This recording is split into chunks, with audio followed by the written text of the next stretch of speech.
Assalamualaikum dan hai murid-murid. Nama Cikgu Aina Najihah Nur binti Muhammad Hazri. Boleh panggil Cikgu, Cikgu Najihah.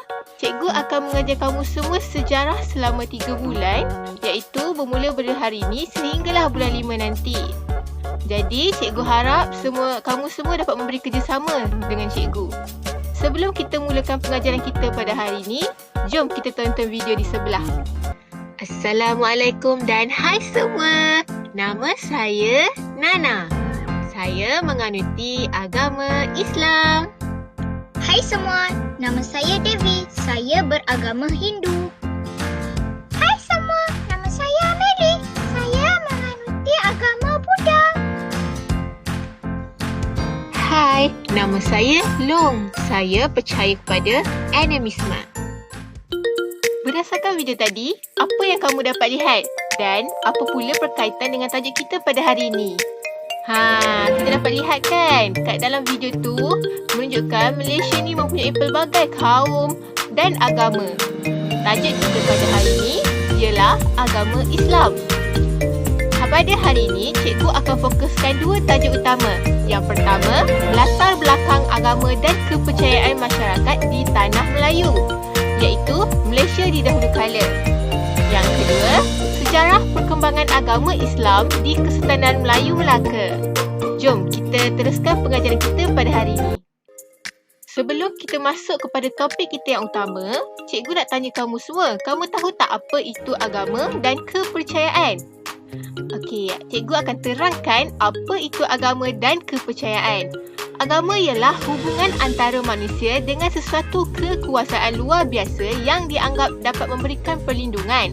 Manakala, kepercayaan pula ialah akuan akan benarnya terhadap sesuatu perkara, misalnya amalan, adat dan pantang larang. Selalunya, kepercayaan ni kita dapat lihat daripada turun-temurun. Kita dapat tengok macam mana nenek moyang kita buat, macam itulah kepercayaan. Masyarakat di Tanah Melayu sudah mempunyai pegangan agama dan kepercayaan sejak dahulu lagi. Antara agama yang terdapat di Tanah Melayu ketika dahulu lagi ialah animisme, agama Hindu, agama Buddha, agama Kristian dan agama Islam. Jom kita kenali latar belakang setiap agama dan kepercayaan di Tanah Melayu. Yang pertama, animisme. Animisme merupakan salah satu kepercayaan yang terawal masyarakat yang terdapat di Tanah Melayu. Seperti yang kamu telah pelajari di tahun 4, animisme merupakan amalan oleh orang-orang purba seperti zaman air batu dan zaman prasejarah. Mereka percaya kepada roh nenek moyang, makhluk halus dan semangat. Sehingga kini kita dapat lihat animisme masih lagi diamalkan. Contoh yang kita dapat lihat adalah masyarakat orang asli yang mengamalkan animisme. Yang kedua ialah agama Buddha. Agama Buddha merupakan salah satu agama yang terawal tiba di Tanah Melayu. Agama ini dibawa ke Tanah Melayu melalui perdagangan. Konsep utama agama ini ialah berpegang kepada jalan 8 lapis mulia. Agama ini juga merupakan agama yang kedua terbesar di Malaysia. Pada ketika ini, penganutnya majoriti adalah berbangsa Cina. Seterusnya adalah agama Hindu. Agama Hindu telah dibawa ke Tanah Melayu melalui aktiviti perdagangan. Agama Hindu juga merupakan salah satu agama yang terawal tiba di Tanah Melayu. Kamu pernah dengar kan kisah para Meswara datang ke Melaka? Para Meswara merupakan salah seorang penganut agama Hindu. Agama Hindu ini mempercayai kehidupan selepas mati dan karma. Pada masa kini, kita dapat lihat penganut agama Hindu majoritinya adalah kaum India. Yang keempat ialah agama Kristian. Agama Kristian telah wujud setelah kedatangan penjajah Portugis. Portugis datang ke Melaka pada tahun 1511, yang mana mereka mempunyai tujuan yang tersendiri, iaitu mereka ingin memenuhi 3G. Apa itu 3G?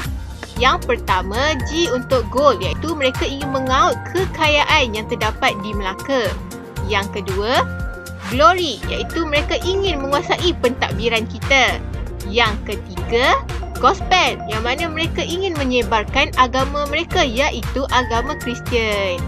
Maka sejak itu agama Kristian mula tersebar di tanah Melayu. Kepercayaan mereka adalah Yesus sebagai anak Tuhan dan mereka juga mempunyai 5 mazhab yang dijadikan panduan. Yang terakhir ialah agama Islam. Agama Islam telah dibawa oleh golongan pendakwah, pedagang dan ulama ke tanah Melayu. Penganut agama Islam wajib percaya kepada rukun Islam dan rukun iman. Dan Al-Quran dan hadis menjadi panduan mereka dalam kehidupan seharian. Okey, hari ini kita akan belajar tentang sejarah kedatangan agama Islam pada zaman Kesultanan Melayu Melaka. Seterusnya kita pergi kepada sejarah kedatangan agama Islam dalam Kesultanan Melayu Melaka. Agama Islam telah bertapak di tanah Melayu sejak zaman Kesultanan Melayu Melaka. Hal ini kita boleh buktikan dengan penemuan arkeologi iaitu batu bersurat. Terdapat 2 batu bersurat yang menunjukkan Islam telah tiba di Melaka. Yang pertama, batu bersurat di Sungai Terasat, Kuala Berang, Terengganu dan batu bersurat di Pengkalan Kempas, Negeri Sembilan. Kamu semua tahukah apa itu arkeologi? Arkeologi ialah mengkaji kehidupan manusia pada zaman lampau melalui tinggalan artifak. Seperti yang kita lihat, terdapat 2 artifak yang membuktikan kedatangan agama Islam di tanah Melayu. Jom kita tonton video di sebelah. Faktor kedatangan agama Islam pada zaman Kesultanan Melayu Melaka. Pada awal abad ke-15, Melaka muncul sebagai pusat perdagangan maritim yang terkenal. Pelabuhan Melaka menjadi pelabuhan interport dan merupakan destinasi persinggahan pedagang Islam dan pedagang bukan Islam. Antara faktor kedatangan Islam di Melaka ialah yang pertama, peranan pedagang Islam. Yang kedua, peranan ulama. Dan yang ketiga, peranan sultan. Kemajuan dalam perdagangan menyebabkan peranan pedagang amat penting dalam menyebarkan agama Islam. Antara peranan mereka ialah yang pertama, menyebarkan melalui kegiatan dakwah. Mereka menyebarkan melalui lisan dan menunjukkan contoh yang baik sehingga menjadi tauladan kepada masyarakat tempatan. Selain itu, terdapat juga pedagang yang berkahwin dengan penduduk tempatan untuk menyebarkan agama Islam secara meluas. Yang kedua, peranan ulama. Peranan ulama ialah menyebarkan agama Islam kepada sultan. Seterusnya, ulama juga mengajar hukum hakam dalam agama Islam kepada sultan dan rakyat tempatan. Mereka sering dijadikan rujukan utama. Yang ketiga ialah peranan sultan. Sultan merupakan ketua negara. Oleh itu, peranan sultan amat penting dalam menyebarkan agama Islam ini. Antara peranannya ialah melalui perkahwinan. Apabila sultan memeluk agama Islam, maka rakyat Melaka turut memeluk agama Islam. Hal ini menyebabkan agama Islam tersebar luas di seluruh Melaka. Perkembangan agama Islam di Melaka dapat dibuktikan dengan penemuan Hukum Kanun Melaka dan Undang-Undang Laut Melaka. Hal ini menunjukkan bahawa Islam telah membawa perubahan yang besar dalam pelbagai aspek kehidupan seperti sistem beraja, perundangan dan pendidikan. Berdasarkan video di atas, adakah kamu faham tentang faktor-faktor kedatangan agama Islam pada zaman Kesultanan Melayu Melaka? Jika kamu ada persoalan atau apa yang tidak faham, kamu boleh hubungi cikgu secara personal. Okey, seterusnya kita akan masuk kepada nilai-nilai keagamaan yang diamalkan ke arah masyarakat harmoni. Antara nilai-nilai keagamaan ialah yang pertama, toleransi, iaitu kita hendaklah bertolak ansur sesama kita. Seperti kita sedia maklum, Malaysia terdiri daripada pelbagai kaum dan agama. Jadi, kita hendaklah bertolak ansur supaya kita dapat hidup dengan aman dan damai. Antara contoh yang kita boleh buat ialah bekerjasama dalam pelbagai urusan pekerjaan supaya ia menjadi mudah. Yang kedua, kita hendaklah menghormati tempat ibadat.